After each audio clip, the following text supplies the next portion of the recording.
बिस्मिल्लाहिर्रहमानिर्रहीम। जब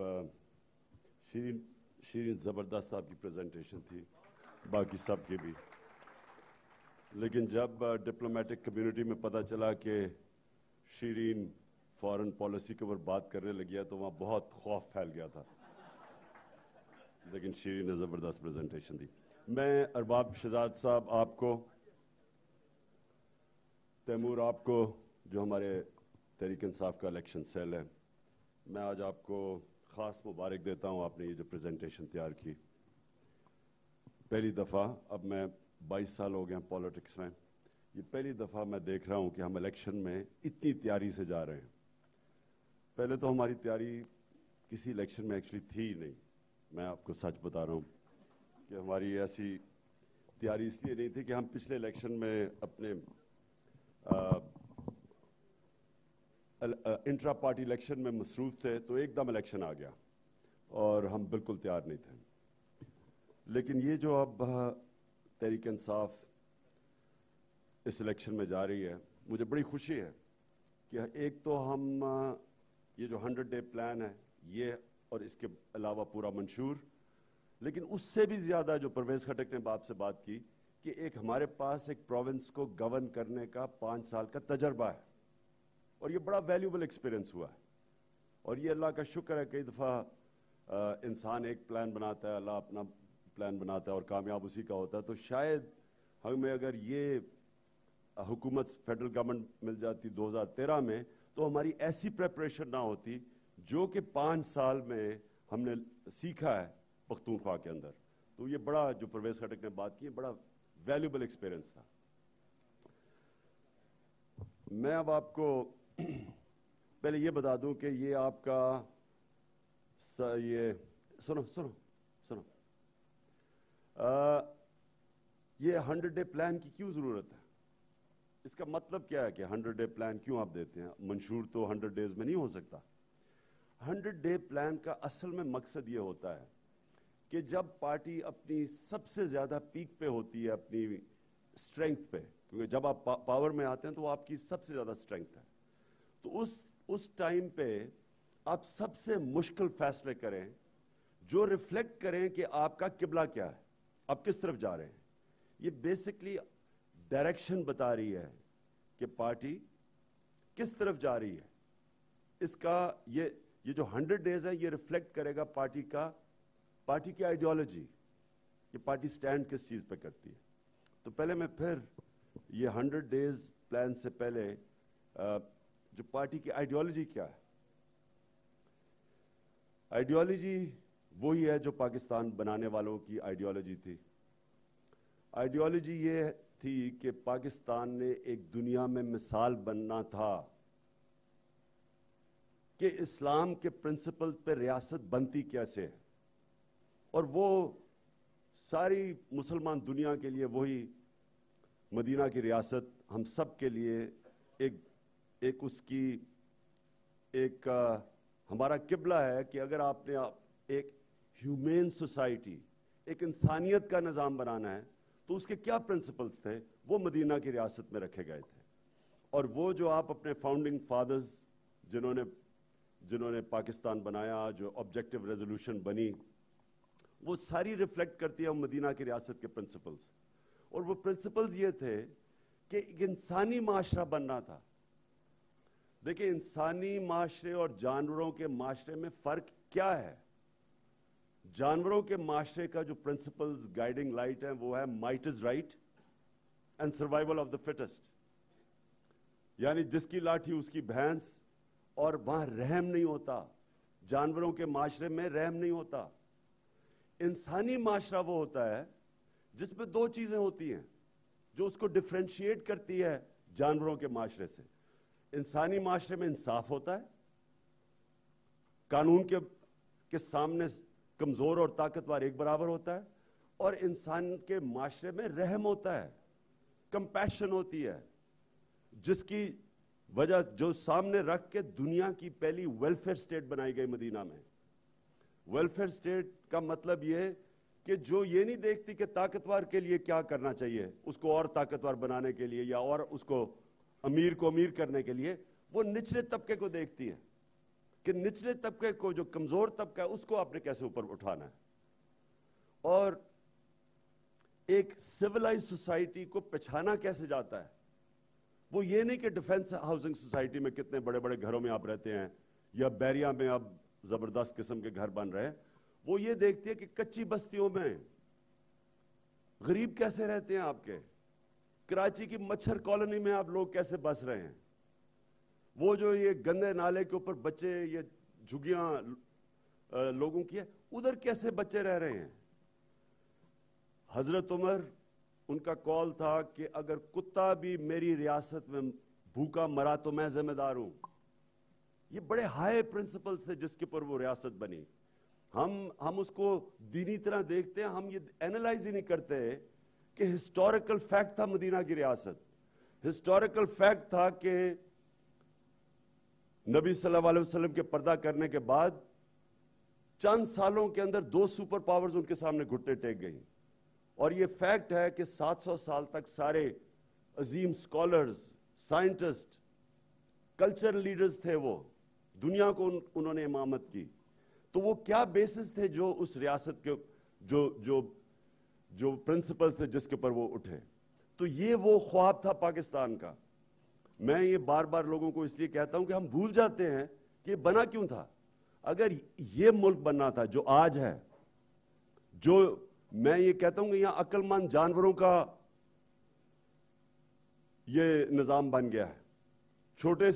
छोटे से तबके के लिए सारा पाकिस्तान, तालीम भी उनके लिए, अच्छी अच्छी नौकरियां भी उनके बच्चों के लिए, अस्पताल भी प्राइवेट, नहीं तो वो बाहर जा सकते हैं इलाज करवाने के लिए, और कानून से भी वो ऊपर हैं, कत्ल करके भी आप बच जाते हैं। आप अरबों रुपया चोरी करें और आप सड़कों पे फिरे, मुझे क्यों निकाला, कोई पूछने वाला नहीं आपको। एक छोटे से तबके के लिए जो मुझे क्यों निकाला है, ये एक्चुअली आपको, हमारा माशरे को रिफ्लेक्ट कर रहा है कि हम कितने नीचे गिर चुके हैं।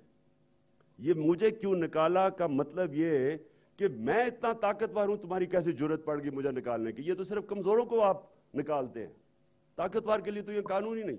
तो ये सारा रिफ्लेक्ट करता है कि हमारा माशरा कितना नीचे उस आइडियल से चला गया।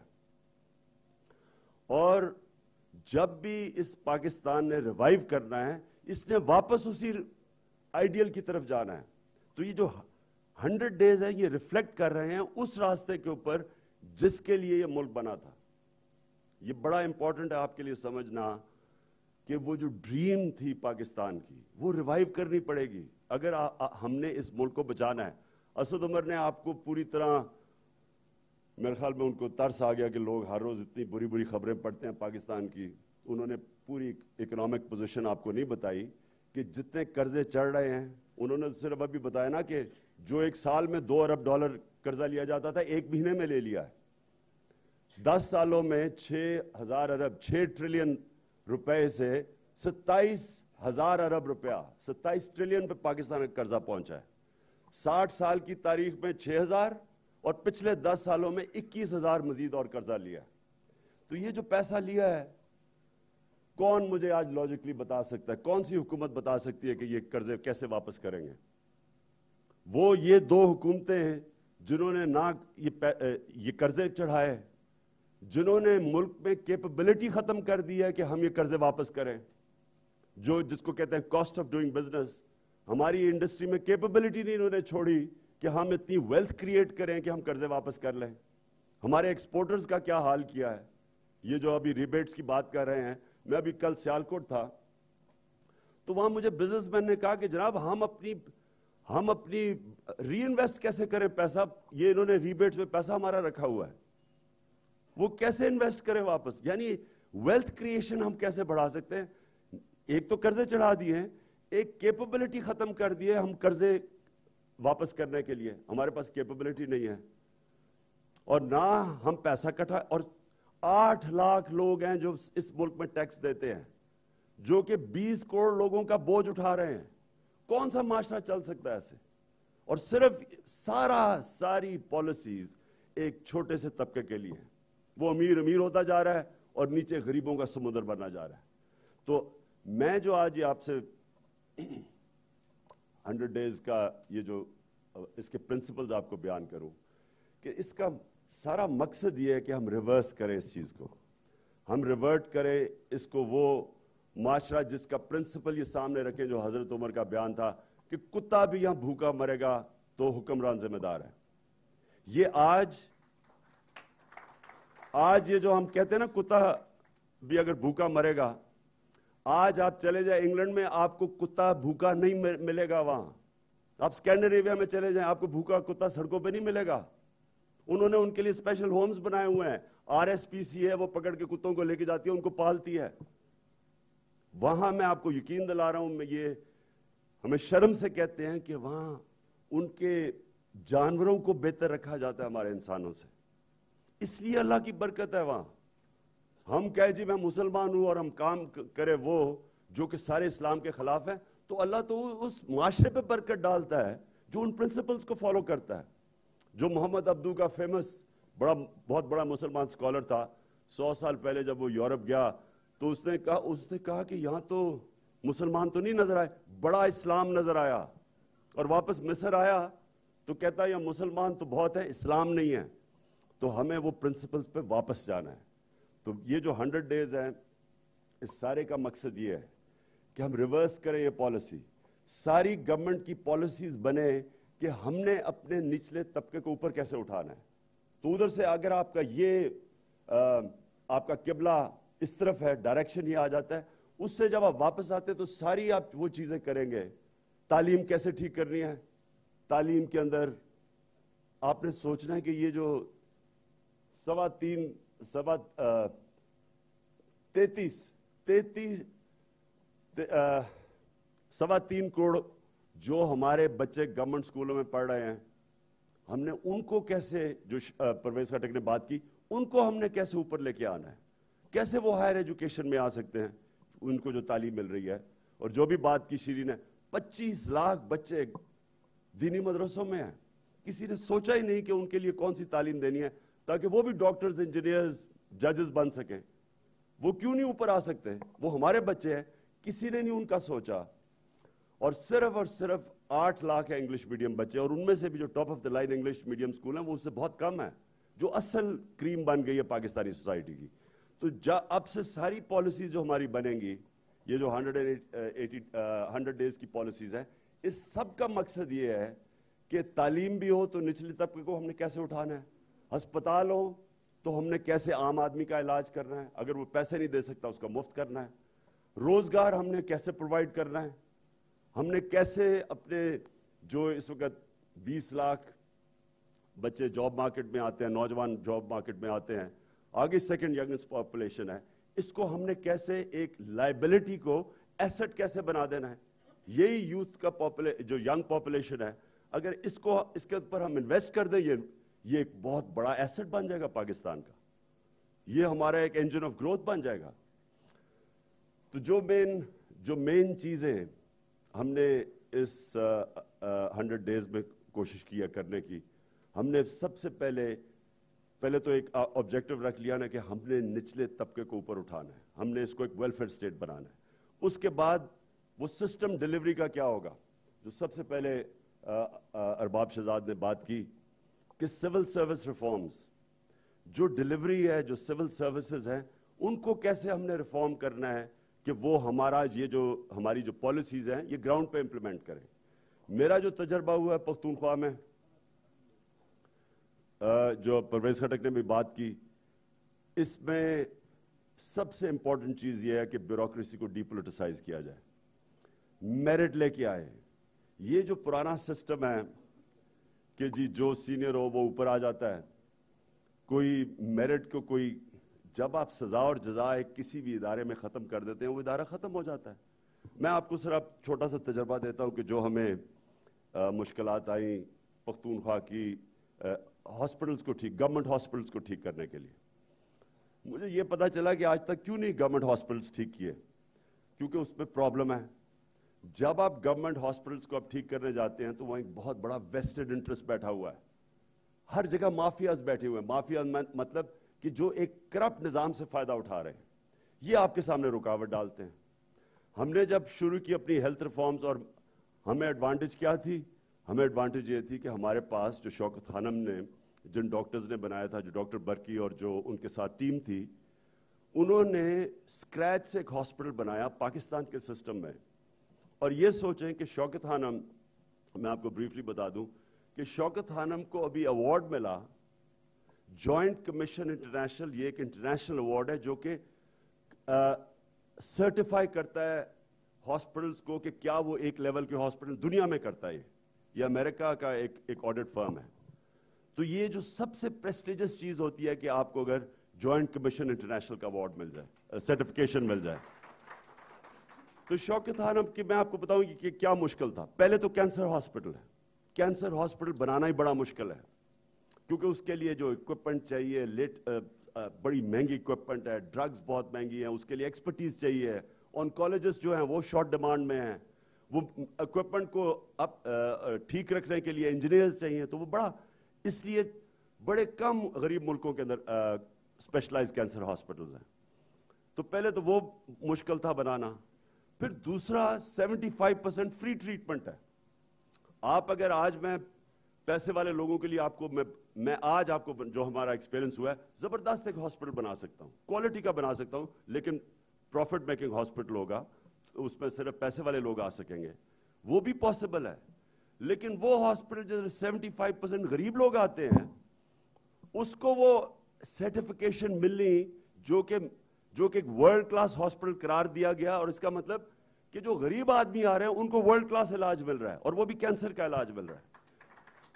تو یہ جو ہم ایکسپیرینس سے گزرے، وہی ڈاکٹرز کو میں لے آیا. میں نے کہا ہماری مدد کریں پختونخوا کے ہاسپٹلز ٹھیک کرنے کے لیے، ان کو جو بڑے ٹرشری ہاسپٹلز ہیں ان کو ٹھیک کرنے کے لیے. اب یہ میں آپ کو جو پازیٹیو اب چیز بتا رہا ہوں کہ یاد رکھیں کہ ہم پاکستان میں کوئی چیز بھی ٹھیک کر سکتے ہیں کیونکہ ہمارے پاس ایک پول ہے اوورسیز پاکستانیز کا جو ہر فیلڈ میں ایکسپرٹیز رکھتے ہیں. جب آپ چاہیں گے، جب ہم اس ملک کے اندر اداروں کو ٹھیک کریں گے اور ہم انوائٹ کریں گے ایکسپرٹیز، ہر فیلڈ میں آپ کے پاس ایکسپرٹیز اویلیبل ہے. یہ پی آئی اے ٹھیک کرنے کے لیے، یہ سٹیل مل ٹھیک کرنے کے لیے، یہ بجلی کے جو ہمارے یہ جو پاور اسٹیشنز ہیں، یہ ساروں کے لیے آپ کو ایکسپرٹیز مل سکتی ہے. وہ صرف تب آئیں گے جب وہ یہ سمجھیں گے کہ وہاں نظام الاؤ کرتا ہے ان کو کام کرنے کے لیے. میں آج آپ کو کہہ رہا ہوں کہ اگر ہم نے یہاں کی گورننس سسٹم ٹھیک کر لی، جو اوورسیز ہیومن کیپٹل بیٹھا ہوا ہے وہ آپ اندازہ نہیں لگا سکتے کہ وہ آپ کا کتنا بڑا ایسٹ ہے. وہ انفارچونیٹلی اس کرپٹ سسٹم کے اندر وہ ہم ان کو باہر نکال دیتے ہیں، وہ کام نہیں کر سکتے اس میں. اب شوکت خانم کی کامیابی کیا تھی؟ باہر سے پاکستانی ڈاکٹرز کی ایکسپرٹیز آئی اور انہوں نے ایک ورلڈ کلاس ہاسپٹل بنا دیا. تو وہی میں نے کوشش کی پختونخوا میں. اب میں یہ آپ کو مثال دے رہا ہوں اس لیے کہ ہم نے کیسے اپنے ادارے ٹھیک کرنے ہیں. تو ہم لے کے آئے وہاں، تو ڈاکٹر برکی جو آرکیٹیکٹ تھے بنانے کے لیے شوکت خانم ہاسپٹل، انہوں نے وہاں جا کے لیڈی ریڈنگ ہاسپٹل میں کام شروع کیا اس کے سسٹم ٹھیک کرنے. اس کو آٹونومائز ہم نے ایکٹ پاس کیا. سب سے پہلے تو 1 سال لگ گیا. وہ جو کوئی پرانے ڈاکٹرز تھے وہ ہر جگہ ٹانگ اڑا دیں. ان کو کنونس کیا کہ اگر آپ نے گورنمنٹ ہاسپٹلس کو پرائیویٹ ہاسپٹلس کے لیول پہ لے کے آنا ہے تو آپ کو مینجمنٹ ٹھیک کرنی پڑے گی، سزا اور جزا دینی پڑے گی. آپ کو جو پرائیویٹ پریکٹسز کر رہے ہیں وہ 1 بجے کے بعد تو ہاسپٹل خالی ہو جاتے تھے، گورنمنٹ ہاسپٹل سارے پرائیویٹ پریکٹسز پہ چلے جاتے تھے. تو شوکت خانہ میں پرائیویٹ پریکٹس ڈاکٹرز ہاسپٹل میں کرتے ہیں. اس کا مطلب سارا وقت ڈاکٹرز اویلیبل ہوتے ہیں ہاسپٹل میں. وہی قانون لے کے آئے وہاں. پہلے تو 1 سال لگا ڈاکٹر کمیونٹی کو کنونس کرنے کے لیے. اس کے بعد جب ہم نے ایکٹ پاس کیا پارلیمنٹ سے، پھر 1 سال لگا وہ ہر چیز کے اوپر وہ سٹے آرڈر لے لیں. ہم آگے نہ چل سکے وہ جا کے. اور ایک سٹے آرڈر میں آپ کو بتاؤں کیسا، ذرا آپ امیجن کریں کہ کتنا یہ ہمارا سسٹم کتنا گل سڑ گیا. کیسے آپ غریبوں کو جو گورنمنٹ ہاسپٹل میں جاتے ہیں کیسے آپ ان کو اچھا علاج دے سکتے ہیں اگر یہ سسٹم ہو. ایک ڈاکٹر ابھی لیڈی ریڈنگ ہاسپٹل میں ہوا، پچھلے سال کی بات ہے، پتا چلا کہ اس کی وہ جو کارڈیک سرجری کے جو ڈپارٹمنٹ کا وہ ہیڈ تھا، اس میں 23% مورٹیلٹی ریٹ تھی. یعنی 100 مریضوں میں سے 23 مریض مر جاتے تھے. اس کو ریموو کیا.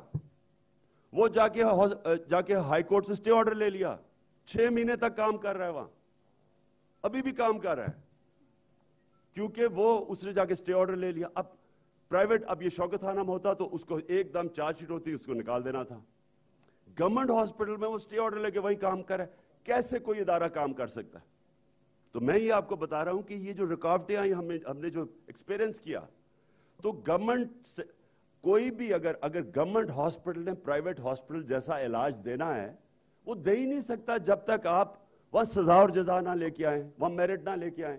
اچھا سینئر موسٹ ہے وہ, اس کو اگر آپ ریموو کرتے ہیں وہ نہیں کام کر سکتا. مثلا آپ کو اگر ہاسپٹل چلانے کے لیے کیا سب سے بہترین سی او چاہیے یا سب سے سینئر چاہیے؟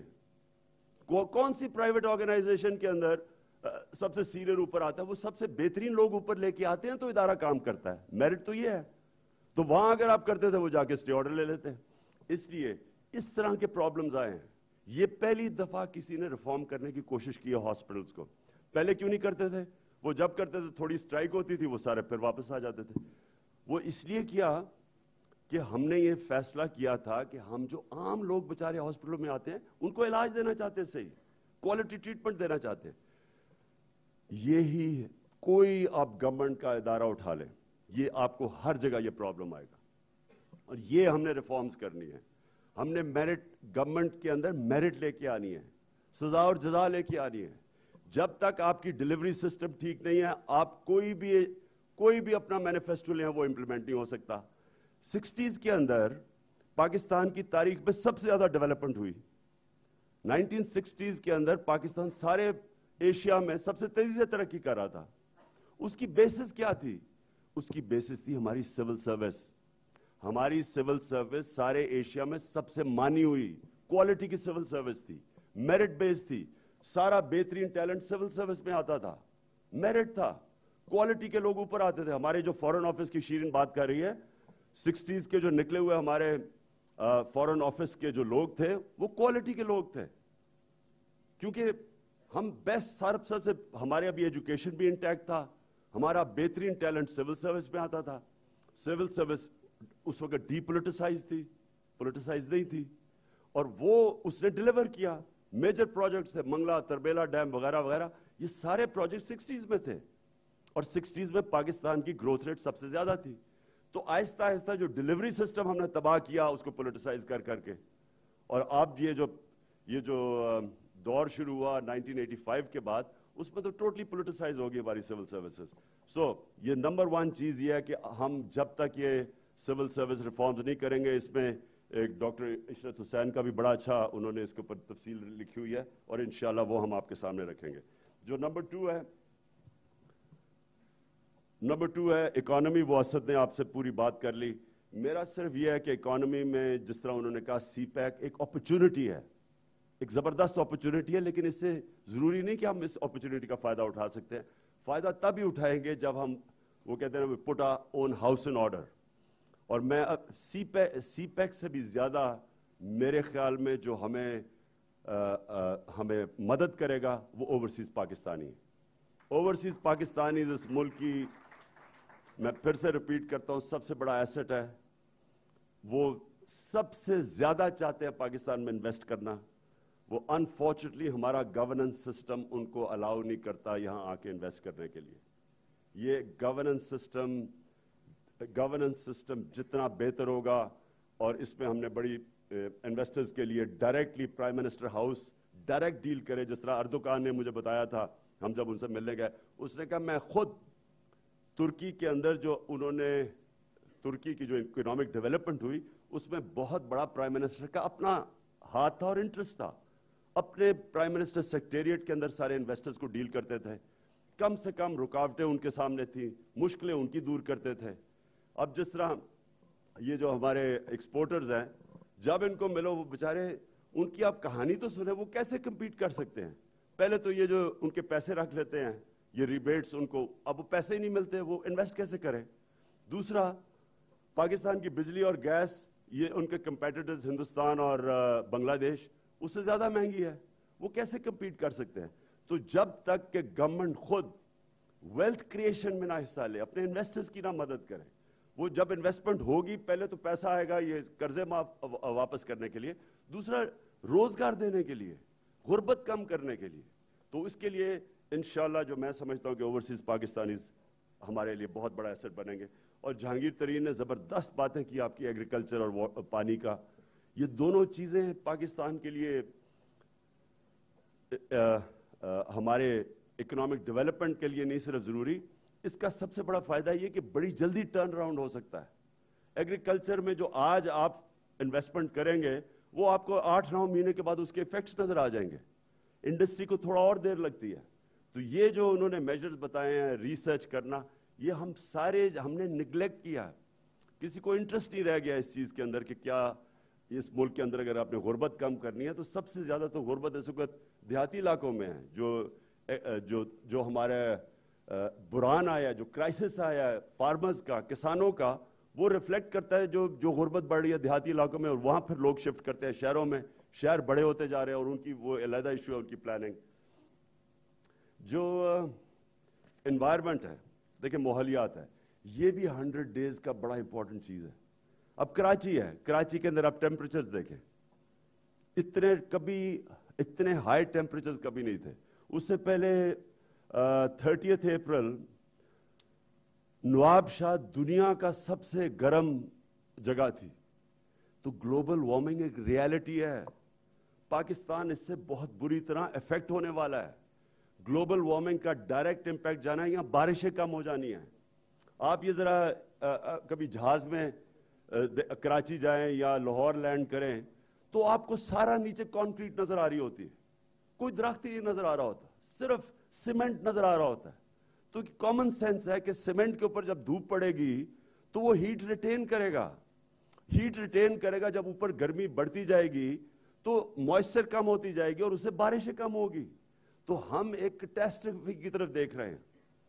ये जो एक तो इसका सिर्फ ग्लोबल वार्मिंग सिंड्रोम है जिसके अपने इंपैक्ट है, ये दरियाओं में पानी कम हो जाएगा, ग्लेशियर्स मेल्ट कर रहे हैं, और जिसका सिर्फ एक ही तोड़ है, दरख्त उगाना। और ये पाकिस्तान की लग्जरी नहीं रह गई, ये एक इमरजेंसी है। ये पाकिस्तान के लिए अब हमारी जनरेशन्स की सर्वाइवल की जंग है। अब कि ये जिस रेट पे हमने तबाही की है, मुझे इतना अफसोस होता है, मैं कई दफ़ा टीवी पे सुन रहा होता हूँ, ये इनके नून लीग के लोग बोल रहे होते हैं, इनको शर्म आनी चाहिए कि कहते हैं कि जी केपी में दरख्त नहीं उगे। ये कोई इश्तिहारों में तो नहीं दरख्त उगे, ये आप हमने आपको एग्जैक्ट लोकेशंस दिए हुए हैं, हमने आपको कोऑर्डिनेट्स दिए हुए हैं गूगल मैप के ऊपर। आप कहीं ये जंगल के जंगल उगे हुए हैं, आप जाके चेक कर लें। टीवी के ऊपर बैठ के कह रहे जी दरख्त नहीं उगे। और शर्म ये इनको आनी चाहिए कि यहां सारे पंजाब में बड़े बड़े जंगल खत्म कर दिए इन्होंने। राजनपुर का इतना बड़ा जंगल था, उसके ऊपर कब्जा कर करके वो छोटा सा, वो वहां भी बड़े बड़े दरख्त खत्म हो गए। छांगा मांगा हम छोटी उम्र में जाया करते थे, वहां बड़े बड़े दरख्त थे, अब सारे 80% बड़े दरख्त गायब हो गए वहां से। जो ये कुंदिया में, मियांवाली में बड़ा जंगल होता था, वहां कोई दरख्त ही नहीं नजर आता, कब्जे हुए उनके ऊपर। तो बजाय ये कि तनकीद करें पख्तूनख्वा के, जो WWF ने आके 2 दफा ऑडिट करके सर्टिफाई किया है कि 1 अरब से ज्यादा दरख्त है, IUCN ने किया हुआ है, वर्ल्ड इकोनॉमिक फोरम ने ये सारी उनको करके इसको अप्रिशिएट किया है, बॉन चैलेंज ने किया है। ये बड़ी एंडोर्समेंट्स है इंटरनेशनल एक इतने बड़े इनिशिएटिव की, और यहाँ टीवी पे बैठ के कह रहे जी दरख्त ही हो गए। ये सारे, ये जो हमारा एक्सपीरियंस हुआ है पख्तूनख्वा का, ये सारे पाकिस्तान के लिए इनवैल्यूएबल एक्सपीरियंस है। क्योंकि जो हमने ये अचीव किया है, अच्छा कोई यहां से आके टर्किश या चाइनीज फर्म ने नहीं उगाए ये दरख्त, ये अपना हमारी ब्यूरोक्रेसी है। तो कहने का मतलब ये कि हमारी ब्यूरोक्रेसी में ऐसे लोग हैं। आप अगर मेरिट के ऊपर ले आए और नजर शाह जैसा सेक्रेटरी आ जाए, और ये अमीन असलम को क्रेडिट जाता है कि ये हमारे इंशाल्लाह एनवायरनमेंट मिनिस्टर बनेंगे, कि एक आदमी जिसने इनिशिएटिव लिया और लोगों, कम्युनिटीज को इन्वॉल्व किया, वह रोजगार मिला लोगों को, देहातों के अंदर बैठ के औरतों ने नर्सरीज उगाई। तो जब आप इरादा करें, ये by the way billion trees tsunami आपको एक चीज बताती है, जब आप इरादा कर लेना फिर अल्लाह रास्ते निकालता है उसमें से। اصل چیز ہوتی ہے پولیٹیکل ول. منشور کچھ نہیں ہوتا, منشور کے پیچھے ایک ول ہوتی ہے جو کہ امپلیمنٹ کرتا ہے. مہاتر محمد نے ملیشیا بدلا تھا, پولیٹیکل ول تھی. ساری جو آتا ہے کون سا کوئی آج تک لیڈر آیا کہ میں غریبوں کا قتل کروں گا, وہ سارے عوام کے دوست ہوتے ہیں, لیکن کوئی کر جاتا ہے. مہاتر کر جاتا ہے. لی کوان یو نے سنگاپور بدلا, یہ اردوغان نے ترکی کو کہاں سے کہاں لے گیا. تو جب آپ کے پاس پولیٹیکل ول ہوتی ہے, جب آپ فیصلہ کر لیتے ہیں یہ جو میرا 100 ڈے پروگرام ہے یہ میں امپلیمنٹ کروں گا, گورنمنٹ میری چلی جائے لیکن میں کر دوں گا, تو ہو جائے گا. یہ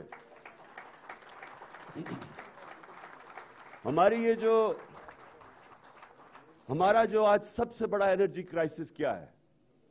لوگ آئے یہاں, حکمران آئے, اچھا جی جلدی سے جلدی کس طرح کا ہم ایک بجلی بنانے کے لیے پاور اسٹیشن بنا سکتے ہیں, اس میں کمیشن بھی لمبی ہو, وہ تھرمل پاور اسٹیشن بنا دیے انہوں نے.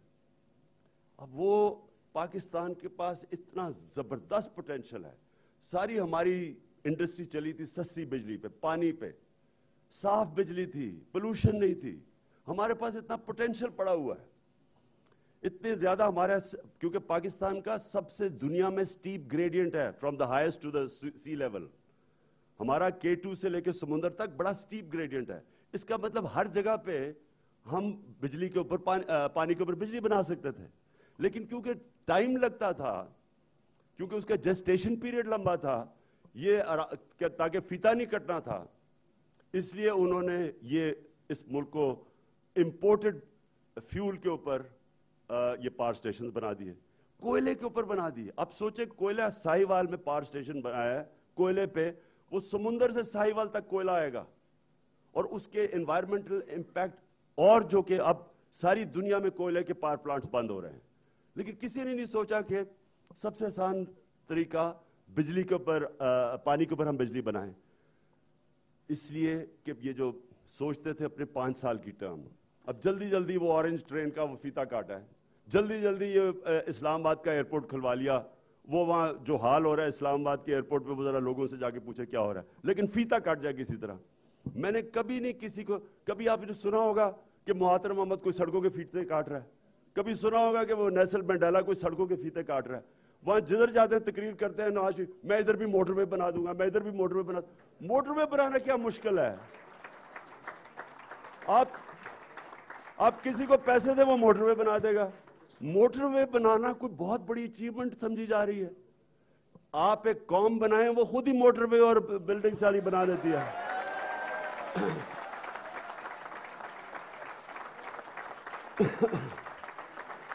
اچھا جی, شکریہ.